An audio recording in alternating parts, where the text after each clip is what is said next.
¿Habré blasfemado alguna vez contra el Espíritu Santo y quizás ya no pueda tener ningún tipo de perdón y redención?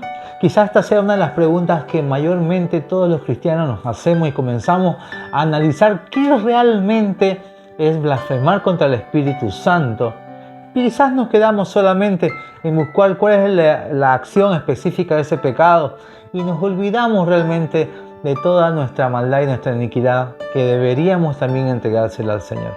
Hola hermano, ¿cómo estás? Bienvenido a la reflexión del Evangelio número 10 de este tiempo ordinario. Hoy vamos a proclamar la palabra del Señor a través del Santo Evangelio según San Marcos capítulo 3. Este es el gran episodio cuando Jesucristo se confronta contra los adversarios, contra los fariseos, contra los sacerdotes, y hace alusión a un mensaje en lenguaje parabólico donde dice que ningún reino puede actuarse contra sí mismo porque si no sería la ruina. Esto lo decía en honor a que obviamente lo acusaban de que él estaba expulsando demonios o la fuerza de Belcebú o de Satanás. Pero Jesucristo nos hace la enseñanza puntual de que Él está por encima de toda potestad, de toda iniquidad, de toda maldad. Porque obviamente Él, alineado con el Padre, lleno del poder del Espíritu Santo, Él tenía esa autoridad para poder eliminar y expulsar toda potestad y todo demonio y toda fuente de maldad que podamos tener nosotros los seres humanos.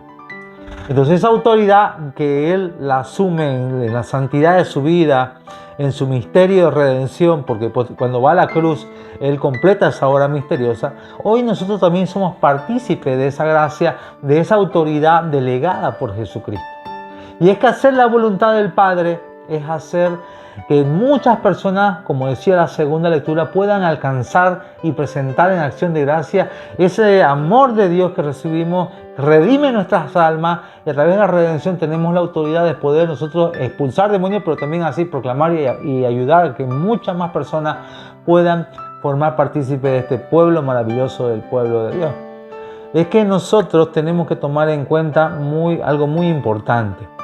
El blasfemar contra el Espíritu Santo que nos dice en este Evangelio no es la acción específica de algo de boca. De hecho, esta parte tiene un contexto muy difuso dentro de lo que es la teología y la ética también, porque no pudiéramos dar una respuesta clara y concisa con solamente este bloque del texto bíblico. El blasfemar contra el Espíritu Santo es la acción del corazón de rechazar toda la gracia de Dios, de mi persona decidir voluntariamente no aceptar la redención de la cruz del Calvario por Cristo Jesús. Tal como lo decía Pablo cuando le escribía en la segunda lectura, que es la segunda carta a la iglesia de Corinto, que nosotros con Cristo recibimos esa gracia, que con Cristo somos nuevas personas, que con Cristo podemos nosotros vivir un mar de dificultades, un conjunto de falencia, destrucción de nuestro cuerpo físico o exterior, pero a través de nuestras almas nosotros estamos fortificándola y revitalizándola para la vida eterna. Por eso decía que la vida terrenal es solo como una tienda donde vivimos, que si eso se puede destruir, Dios nos tiene construido una fortaleza en la eternidad. Entonces esa fe de la cual proclamamos, que creemos y proclamamos, porque esto va casado, si yo creo, lo proclamo. Si yo creo, lo hablo. Si yo creo, actúo en función al que me ha redimido de los pecados. Y eso permite posteriormente que pueda tener la facilidad yo de soportar cualquier tipo de iniquidad o falencia en este mundo. Vemos el pecado original. Cuando vemos en la primera lectura el pecado de Adán y Eva, que también se ve trastocado con el pecado imperdonable, no es tanto la acción misma de la desobediencia a consecuencia del albedrío y la libertad que Dios le había dado a Adán y Eva, sino que en vez de buscar la gracia de Dios, en vez de que ya se vieron desnudos por el pecado, habían experimentado el horror del pecado, en ese momento se pudo haber evitado todas unas décadas de años y milenios posteriores de redención para el pueblo, la humanidad entera, con que solamente ellos hayan aceptado y redimido y correr a los brazos del Padre, que es lleno de misericordia. El Salmo es maravilloso, ¿no? Porque dice precisamente que estén tus oídos alerta al clamor de mi plegaria, ¿no? porque en ti se encuentra el perdón para que seas tú temido.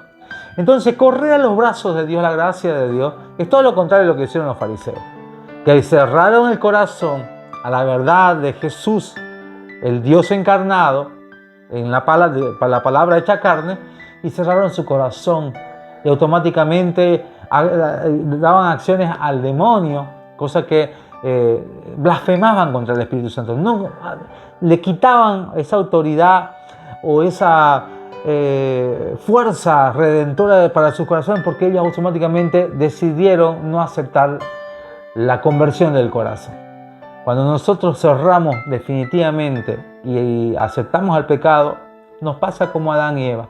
Adán y Eva comenzaron a culparse, a delegar responsabilidades. Y Dios solamente quería en ese momento escuchar a sus unos hijos aturdidos por el pecado que necesitaban abrazarse con el Padre, abrazarse de su gracia y misericordia. Entonces, ahí vienen unos textos muy profundos, ¿no? Dios hace una alusión, una separación entre la mujer y la serpiente, que tipifica a Satanás, donde dice: la mujer te pisará la cabeza.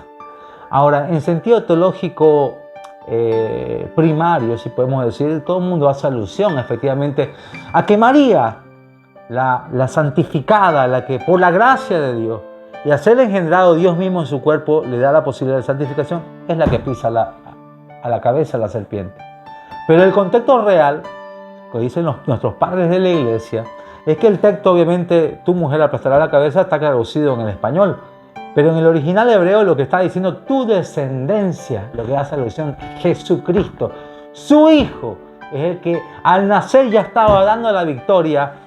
Por consiguiente, también la santificación de la mamá, María, y de la cual hace alusión también que destruirán la cabeza del enemigo. Y siempre va a haber una enemistad entre la generación de Satanás y la generación de María, y la generación de la nueva raza humana dada por la redención del Hijo de Jesucristo. Son textos maravillosos de los cuales tenemos que nosotros profundizar y poder escudriñar un poquito más, porque Jesús trata de demostrarnos que efectivamente nosotros no nos cerremos a su gracia. Nosotros no pongámosle límites al poder transformador de Dios. Dejemos que su gracia nos tome, nos permita moldear. Cada vez que caigamos en pecado, corramos a los brazos del Padre. ¿Para qué? Porque esa es la voluntad que Él busca para nosotros. Estando abrazados del Padre, hacemos lo que hacía Jesús. No le importaba a Jesucristo estar rodeado, haciendo la obra sin comer, estar con agobios de las personas. ¿Por qué? Porque Él era la voluntad del Padre, redimir a todo el mundo entero. Y eso es lo que hoy tenemos que hacer nosotros. No forzarnos a querer buscar la salvación por nuestra cuenta, sino permitir que la gracia de Dios pueda hacer que tú hagas la voluntad del Padre. Que tengas un maravilloso domingo y que Dios te bendiga en el nombre del Padre, del Hijo y del Espíritu Santo. Amén.